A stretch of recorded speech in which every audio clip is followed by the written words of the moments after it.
सहनाववतु सहनौ भुनक्तु सह वीर्यङ्करवावहै तेजस्विनावधीतमस्तु मा विद्यावहै। ॐ शान्ति शान्ति शान्तिः। पार्थाय प्रतिबोधितां भगवता नारायणेन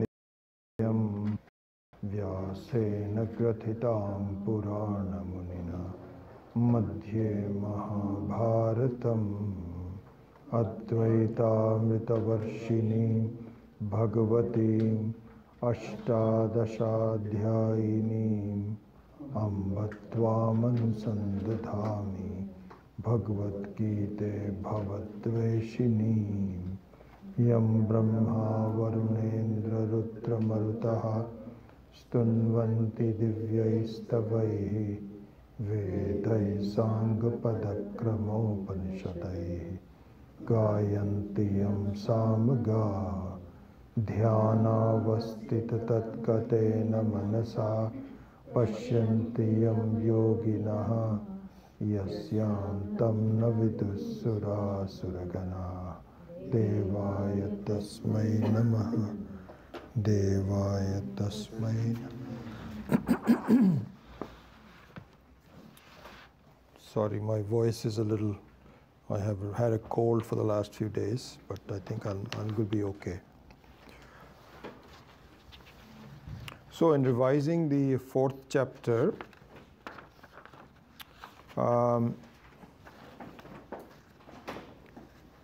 one thing we saw last week was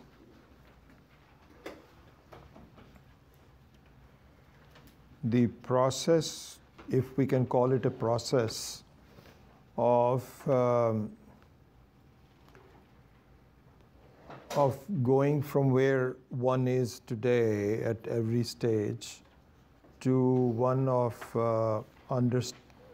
complete freedom in life, free of all problems and so on, and the so-called God realization. So this is the process. And there I had mentioned Swami Paramarthananda of Chennai had given a very good articulated a very good name for this process, very, very nicely, summary of the process. So if you recall, it was, first stage is world consciousness and world dependence. So both consciousness and dependence are two sides of the same coin, and I'll explain that in a minute. So the first stage is world consciousness. The second stage is God consciousness. The third is self-consciousness. And the fourth one, you can say, is pure consciousness. So these are the four stages. I thought was very well defined. And one of our students actually asked me to, by an email, to expand on it. So let me start by just a little bit about that. So what it means, I think, is, if you look at it, that when a person is born into this world, your entire assessment about yourself is related to the world around you. Starting with your mother, father, the family, food, hunger, and slowly then developing some knowledge about things, getting teachers, understanding languages, concepts of chemistry, all those kinds of things. And as we grow up, we are now dependent on, we have a certain relationship with the world and a certain dependence on the world. So when you say God, when you say world consciousness and world dependence, it's really one of those two things.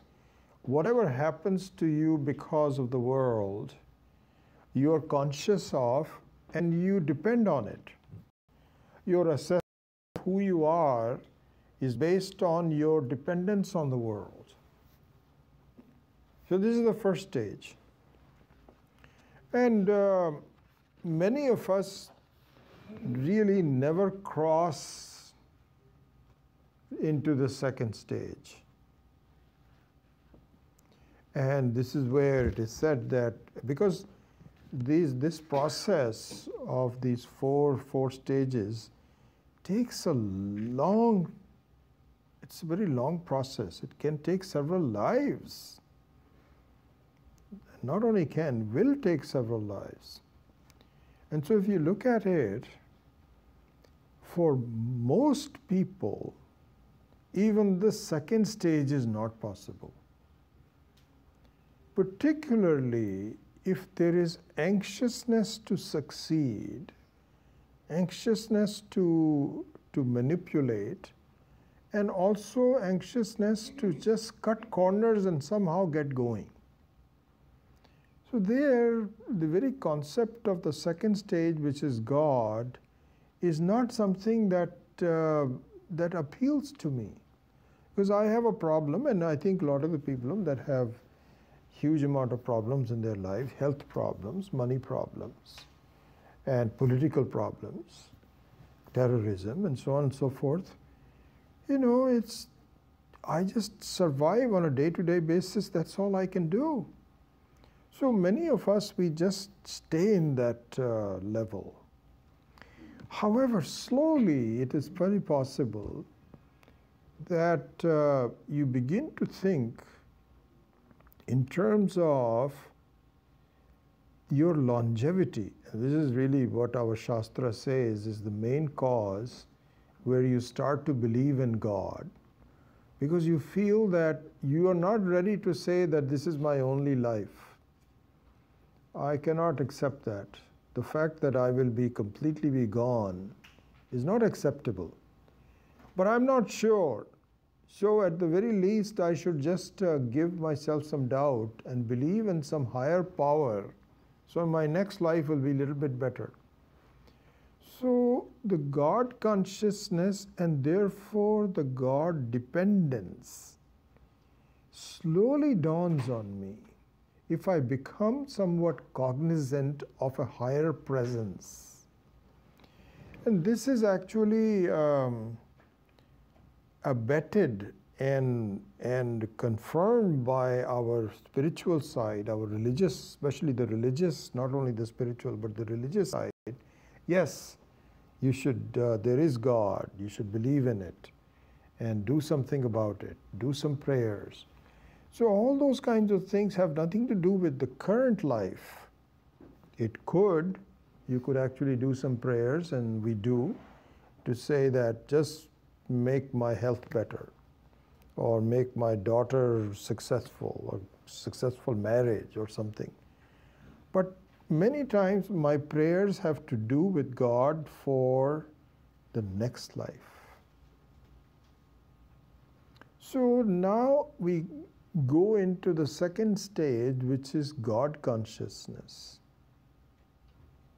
And if for some reason I am exposed to understanding the very nature of the self, non-self, and we are lucky to be invited to understand Vedanta,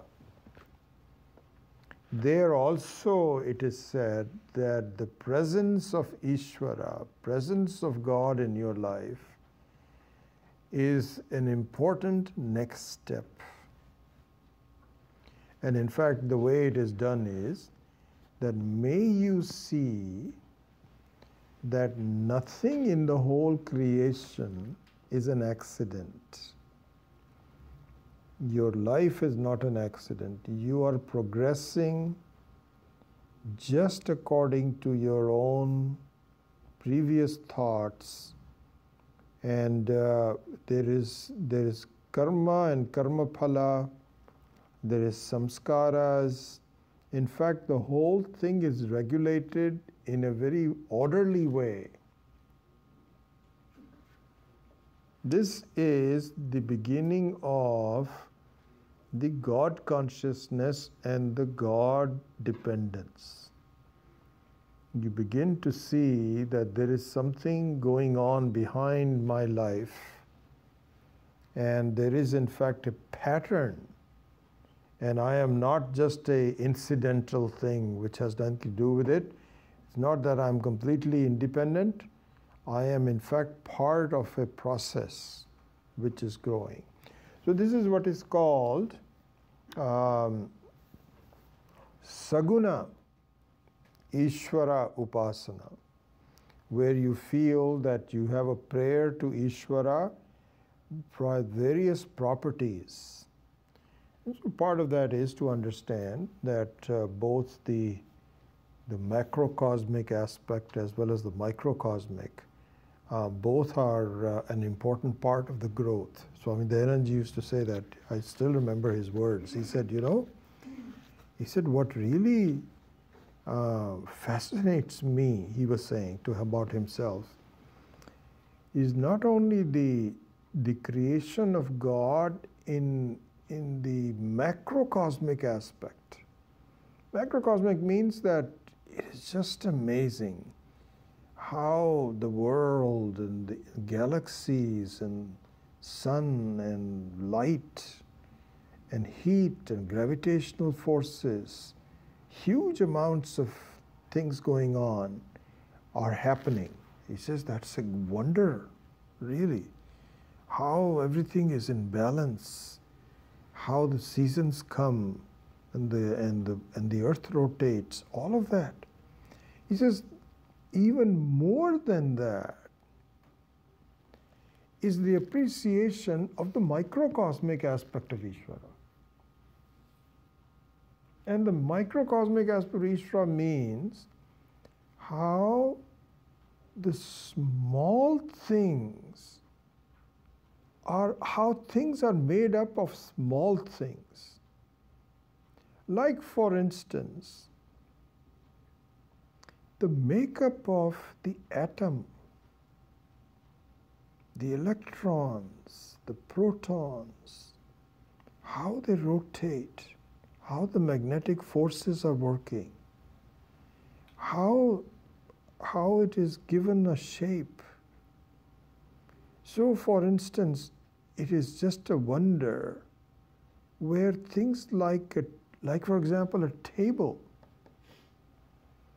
which seems to be very stationary, not moving. It's not so. There are infinite number of electrons and protons that are continuously moving right now. Just amazing. And the makeup of the body, how the various subtle aspects of the body, the makeup of things in the blood and the muscles. So these are what is called the microscopic aspect of it. So Swamiji used to say that I just wonder how this is all done. And in fact, one of the things we should be aware of that is that the whole creation is in the form of rotations, the circular aspects of it. Everything is circular. And by the circle, it is balanced. It's not as though you're going off in a straight line into nowhere. Every straight line is also nothing but made out of circles. Everything is circular. In fact, my life, if you look at the human life, it appears to have a beginning and an end. I was born here, and then I grow older, then I give up the body. So it looks like a straight line. In fact, it is not. What it is a circle. I go back to the Sukshma Sharira again, and I take another birth, and then when that birth is Sharira is there. So really life is also circular. And so there is a movement of everything is circularity about it. This is how the creation is. So this understanding and my submission to the very laws of nature, laws of Ishvara, is we studied this, by the way, this word called Prakriti. We saw that on the Tuesday night class. Fascinating how that beautiful word is. So Prakriti here means Prakarshena Kriti, one which is very well done, extremely well done.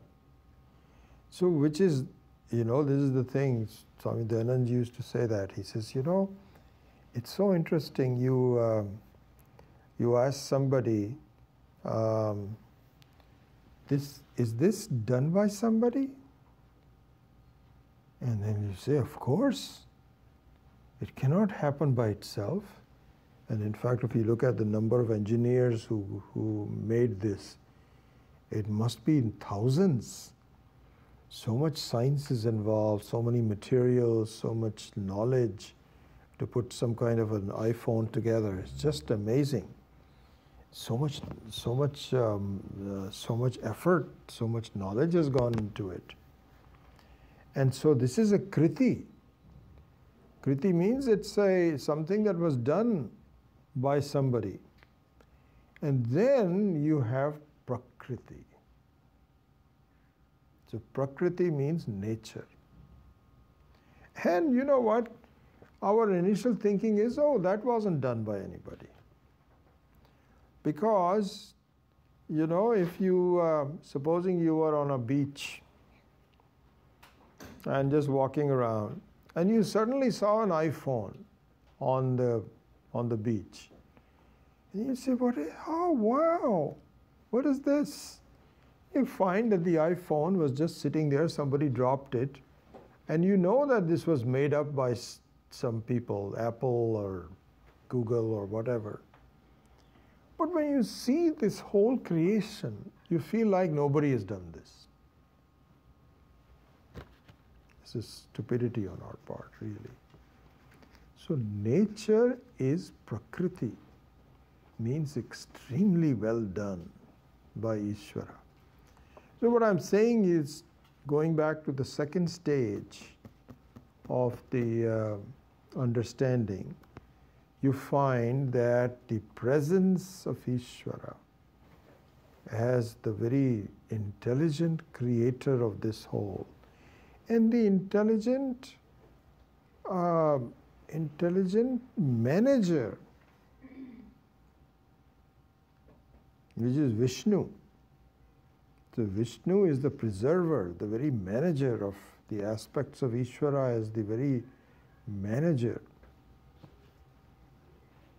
Swami Dayanand used to say that. He says, in some cases, giving birth to a baby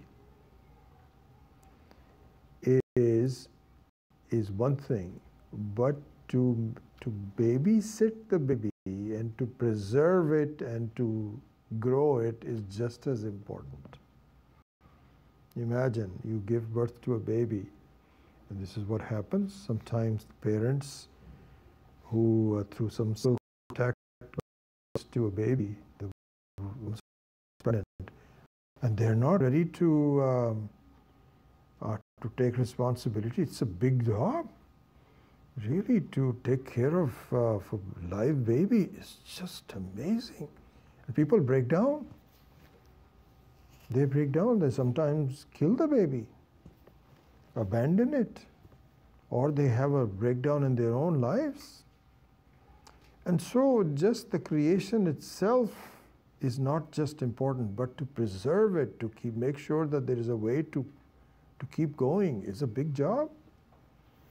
And so the life of Ishvara as a preserver, as both the, and also to have the laws of removing things, So as the Rudra, also everything, this is called God consciousness and God dependence, which is the next stage of the development of the human being. And this comes slowly. It's not somebody can drill into you. You have to slowly develop your consciousness so that you become aware of this. And so once that happens, then the next stage of development happens. So go from world dependence to God dependence, God consciousness. Then the third stage of that is self-consciousness and self-dependence. And what that means is, through the introduction of Vedanta, which is the very, through Vedas. So the Vedas are the very Vani, it is the very speech of Ishvara. It is not made by human beings. It is the very Vani of the Ishvara. Only Vani of Ishvara that we know of. It would be wonderful to find some other one which is unconnected to Vedanta, which is just as complete, authentic, comprehensive, systematic as Vedanta. We'd love to find it. It'd be wonderful. But we don't find it, because anything which is which we find which has some depth in it was started by a human being. That has immediately its own limitations. So in the case of Vedanta, if there is something taught by a human being, like for example Mahabharata, the very Bhagavad Gita that we're studying. But that also is a smriti based completely upon the Vedas. So the Vedas is the only true Vani, the very message, the very language, including, by the way, Sanskritam. You know this very well, that Sanskritam is not man-made. It's the only language which is not man-made. It's given by Ishvara. So therefore, the next stage of the development is to understand the essence of God, essence of the experiences, the very world. And that is of the self and the non-self. What is really going on? What is the essence of it all? And from there, it is said that the essence of it is that there is no difference between the human being and Ishvara. This is the essence of it all. No difference. No essential difference. There may be incidental differences, but no essential difference between them. Just like we say that from a room space and total space, there is no essential difference. Both are really the same. For some transactional purposes, you can say room space, but that's incidental. From an intrinsic standpoint, it is the same. And that depends upon each one of us to pursue. So this is why the third stage of the development, first is world dependence, second one is God dependence, the third one is all simpler. So to give that up, I'm not totally happy. Somewhat for some ones I may do. I'm okay with it for the time being. This is clinging to a cell. I do become free, and I'm not give it up. No, all spend it. It is all up. Come up. Serious. My search becomes more poignant, and is low. No one is dependent. No dependence whatsoever. Any force that this that comment on. So I thought start. So with that, let's continue on. There we look at that. Fourth is direct. But initially you can say that the karma marga is a possibility. By doing the right actions and so on, you can get to it. And karma has two possibilities to it. This was also pointed out in the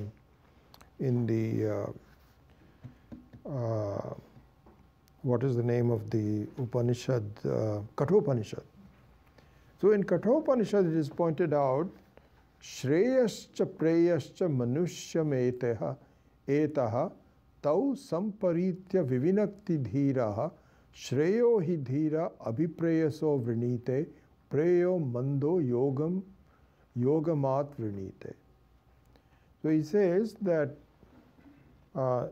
the possibility of joy in your life is presented to you in two ways. One is called preyas and the other one is shreyas. Preyas means one which is pleasant. And shreyas means one which is finally good for you. So it's very much like, supposing you make some money and you obtain some money. You have two ways of spending it, two ways of using it. One is to just spend it right away. And the other one is to invest in it. Invest in it. I remember I was telling you this, I don't know if I told you this or not, but in our, I think I was in my 30s in Los Gatos. I was working for IBM. And I had limited funds. I had a good job, but, savings were $100, $200 here and so on. And we had a neighbor who was also working for IBM. And so his wife and my wife became good friends. And they used to spend a lot of time together, talk and so on. And so every summer they would say, we are off to Hawaii. We want to spend it. And we had never even heard of Hawaii. We had only been into this country for like 6, 7 years. Hawaii did not enter my picture, our thinking. And then, so my wife used to say, so what is Hawaii? What is it? She says, oh, you don't know Hawaii? It's a very beautiful place. It's all, good weather all year long. And so she says, I save all of my life, we save all during the year, and then we take a nice vacation to Hawaii. So my wife was telling me, maybe we should do the same thing, So I said, I don't know. I'm not sure about Hawaii and so on, but I want to really now invest some money into, so I have some savings, and I want to save it for the future. So she says, okay, that's fine. So for several years, I would say 8, 9, 10 years, every year, this couple will go to Hawaii. And then I will put the money into some savings account. And then one day, my friend and I were talking that are being built in San Jose. And it looks like a good investment. But it does require some, I think it was like $50,000 down or something. So we thought that, we looked on paper and we said, yeah, this looks good. It'll become, newspaper vendors and just, make money. Why? Because the Western view is we want early. Swamiji felt that this is a thing to do because Ishvara has made the minds of young so, and they're really meant for study. Don't make them work. Don't give them summer jobs, nothing. Just make them study. So Brahmacharya is the first ashrama, where at least the theory is very well understood. Then comes Grihastha.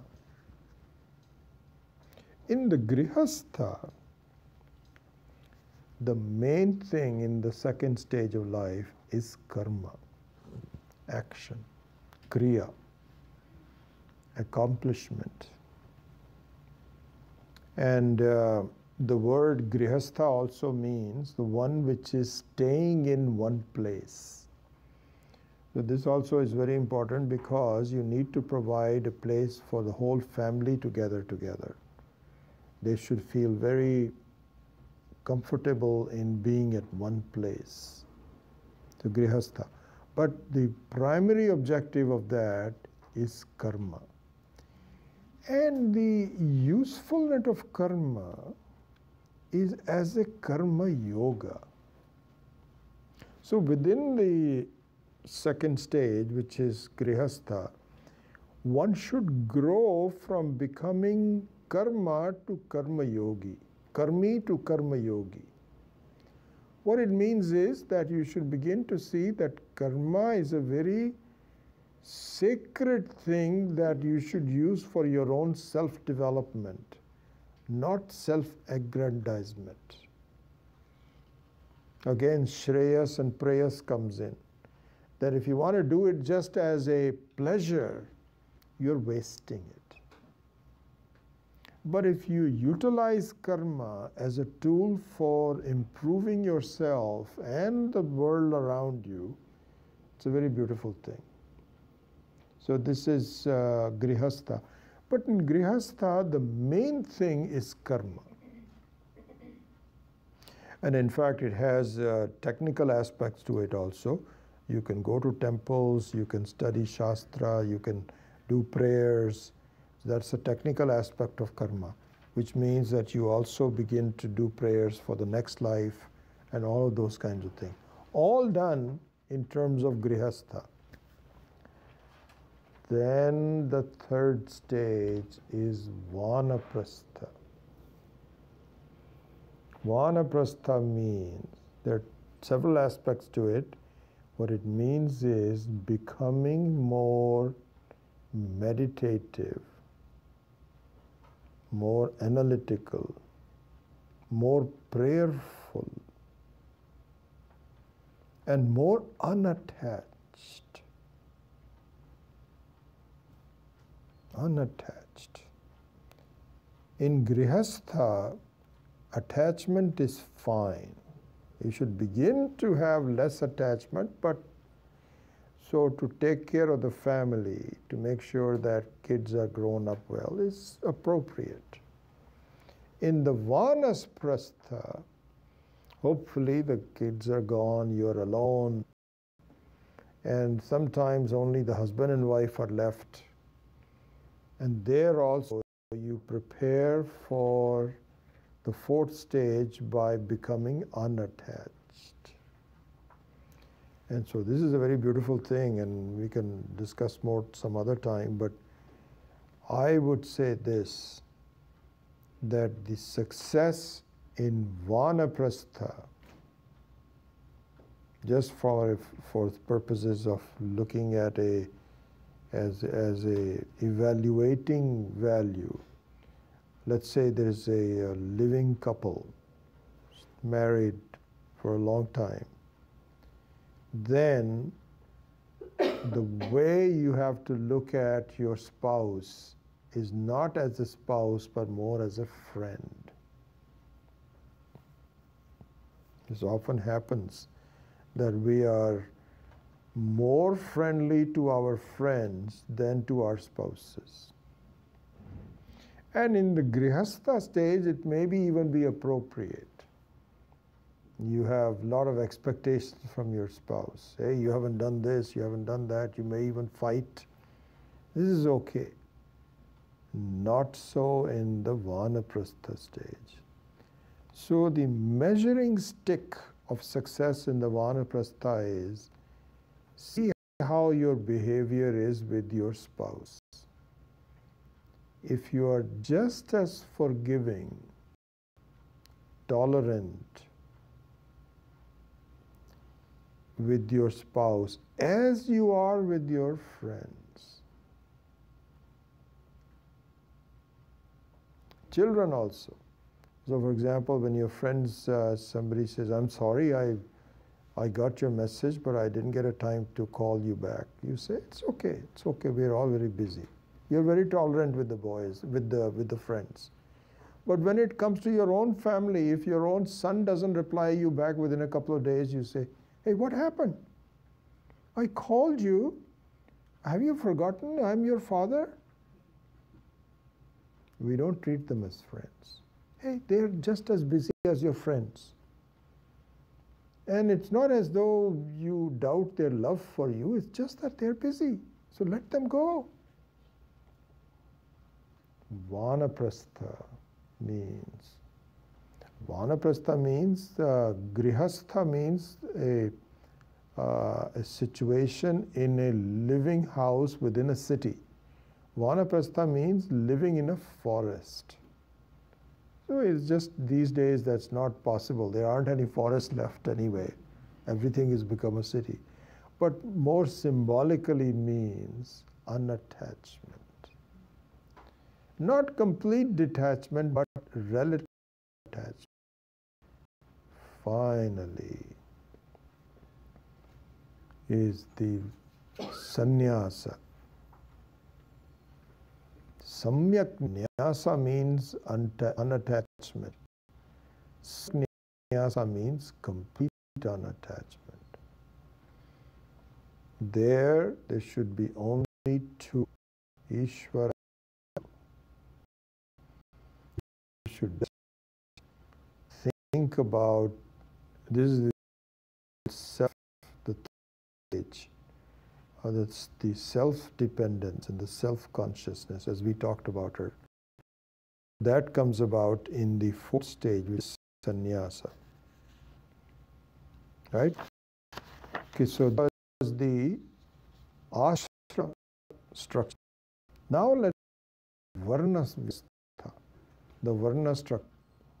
Quality. One is called karma, profession.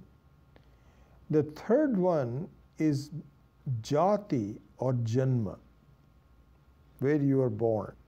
These are the cutting corners into getting done, not having the right attitude towards it, is all part of the tamo things. Is where sattva is possible. But your rajoguna is secondary or tamoguna is pradhan on the people. For example, this is where the karma comes into the picture. Your profession comes into the matter whether you go for it in their mind. That's the most important thing. So those are people are called brahmana, where the analysis and teaching and thinking is the most important. It's also in their professors. They make successful people, any of the ones, study of law. But their main job is their study. Or they can be main thing traders for the Kshatriya. Then comes Vaishya. So in the Kshatriya is the Pradhana. Possible that the supposing flute very important for them. This means Sat to all three. See, just wanted to let all the people, specifically in the announcement, do make sure that sometimes we have some we used to by 9 here night time. Mostly बहुत लोग यहाँ के थे. In trading of making money, to make sure that the whole society works also, but everybody there, either Sattva could be second or Tamoguna could be the real case in Ch4. And he told accommodation was made. And for example, helping that he is not studied at all. But he told my mother, please go to sleep, I take care of this baby. Anything. And he was so loving to our whole family. We have we have house. There's one woman that comes in, Christina from Mexico. What a wonderful personality she is. I tell you, we are indebted to her. We leave the door open all the time. She has never touched anything. All remembers our birthdays, gives extra gifts, makes chapatis at our home. We have to keep on giving her more money. What a wonderful person she is. And so really it doesn't matter whether you are Brahmana or Kshatriya or any of them from any of that. It doesn't matter. But it's, and so one other final thing on this. Here is no gradation of any of these with the exception of guna. So whatever you are born as, whether you are a Kshatriya or anything, the main thing is to start developing the why which are life and is meant for you in life. Opposed to right now, this in the verse that. Let's see. Otherwise, say one interesting thing before we go further is that it is useful to look at jati as a precursor to professional thing of your stay with Brahmana. Midhanand used it. What was the pilot or anything like that? I just managed. And that took him to a completely different path. Because what Swami Chinmayanand did for him, as he did for me as well, was to provide the very sophistication and the complexity of the whole knowledge. Because before that it was all mumbo jumbo. But once you get a good exposure to the very structure of knowledge, that became very fascinating for me, as it did for Swami Dayanandji also. Anyway, what I'm saying is that Swami Paramarthananda said that possible that if you stay within the jati, Guru Namaha. Any questions?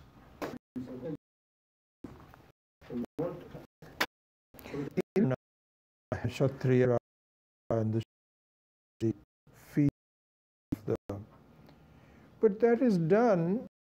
Yeah, real story, by the way. Who was sitting there